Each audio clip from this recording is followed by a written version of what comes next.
প্রথমত হচ্ছে আমরা যখন এই কমেন্টটা করেছিলাম যে জুলাইয়ের ঐক্য বিনষ্ট করেছে এনসিপি, ওই জায়গাটা তো এখন পর্যন্ত এই অর্থেই বলি যে দেখেন আমরা নিজেরা এনসিপির পলিটিক্স করি কি করি না, এর থেকে ইম্পর্টেন্ট হলো এই যে আগে ছিল আওয়ামী লীগ বিএনপি, এখন হয়তো হবে বিএনপি জামাত, এই বাইনারির বাইরে বাংলাদেশপন্থী এমন একটা জায়গা থাকা দরকার যারা হয়তো বিএনপি বা জামাত ইসলামী কাউকে পছন্দ করছে না, কিন্তু সেই মানুষগুলো কি হচ্ছে হতাশ হয়ে ভোট কেন্দ্রে যাচ্ছে না।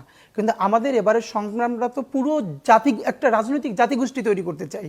তো এখন যেই জায়গাটা ছিল একটা অত্যন্ত ইনক্লুসিভ জায়গা, আমরা যেখানে মানে আমি সেই পলিটিক্স করি না করি, কিন্তু বাংলাদেশের উপকার হতো যদি এনসিপি ন্যূনতম একটা জায়গায় দাঁড়িয়ে থাকতে পারতো। এই দাঁড়িয়ে থাকা মানে বলছি না যে পরের নির্বাচনে তাকে 100 আসন পেতে হবে, কিন্তু সে যদি পলিটিক্সটা নির্মাণ করতো তাহলে আরও অনেকের জন্য সহজ হতো।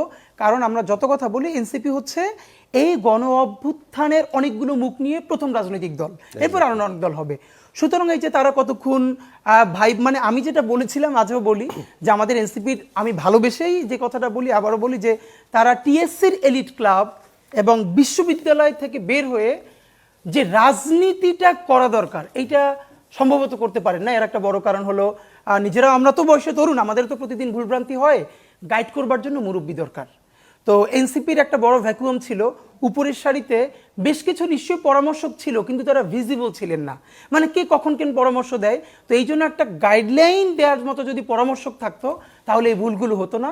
এবং আমি মনে করি হ্যাঁ, এই যে তারা কখনো আজকে আমরা ধরেন ইনফরমালিতে শুনি অমুক ভাইকে মাইনাস করতেছে, ধরেন আজকে যদি খোলামেলা বলি, উপদেষ্টা মাহফুজ আলম যখন ফেসবুকে লিখতেছে যে আর একটা মৌদুদিবাদী দল হওয়ার দরকার নাই, সে কাকে লিখতেছে। আবার আসিফ মাহমুদ উপদেষ্টা পদে থেকে যখন লিখতেছেন একটি নতুন পার্টি এটা করতেছে, মানে এনসিপির মধ্যে যখন ফিল করতেছেন যে তার স্টেক কমে যাচ্ছে, তখন কেউ বলছে মৌদুদি পার্টি নিজের দলকেই, কেউ বলছে আর একটি নতুন দল। তো এরকম করে করে আসলে হচ্ছে কি, এর মানে এই যে ভাই বেরাদার সব মিলে মিলে মিলে মানে আমার ভাইকে আমার বন্ধুকে এম্পাওয়ার্ড করতে হবে, করতে করতে হয়েছে কি এনসিপি যে একটু পাওয়ারলেস হয়ে গেল, অনেকখানি পাওয়ারলেস হয়ে গেল, এইটা আমাদের সবার জন্য কষ্টের জায়গা। এখনও আমরা বলি সেই জায়গাটা শুধরে উঠে এনসিপির পলিটিক্সটা করতে পারা দরকার, যেটা বাংলাদেশের জন্যই ভালো হবে।